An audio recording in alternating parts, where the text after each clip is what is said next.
seorang pemuda berinisial IWS 19 tahun diamankan jajaran Polsek Kubu Sabtu 17 Desember. Langkah polisi ini lantaran pemuda tersebut diduga mencuri perhiasan emas seberat 28 gram serta uang tunai di rumah milik Inengah Sugih di Banjardinas Padangsari, Desa Tianyar Tengah Kubu. Kapolsek Kubu AKP Inengah Sona yang dikonfirmasi Minggu 18 Desember membenarkan hal tersebut. Kata dia, terduga pelaku diamankan di rumahnya yang berlokasi tidak jauh dari rumah korban. Selain mengamankan terduga pelaku, jajaran Polsek Kubu juga mengamankan barang bukti berupa emas dan uang tunai.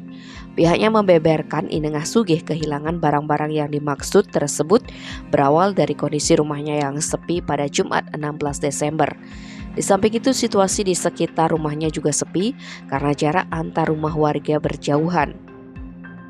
Sepulangnya dari berpergian, keluarga Inengah Sugih dikagetkan dengan kondisi ventilasi kayu yang berada di atas jendela rumahnya terlepas dan tergeletak di lantai. Melihat situasi tersebut, keluarga itu diakui mengecek ke dalam rumah. Di sana, kondisi pintu kamarnya sudah terbuka. Tak hanya itu, lemarinya pun diakui dalam kondisi berantakan. Setelah dicek, perhiasan emas berupa gelang dengan berat 16 gram, serta kalung dengan berat 12 gram, serta uang tunai sebesar 1 juta rupiah sudah hilang. Mendapati kejadian tersebut, Inengah Sugih melaporkan peristiwa tersebut ke Polsek Kubu. Akibat kejadian tersebut, pemilik rumah mengalami kerugian sebesar 17,8 juta rupiah. Tim Bali Express melaporkan.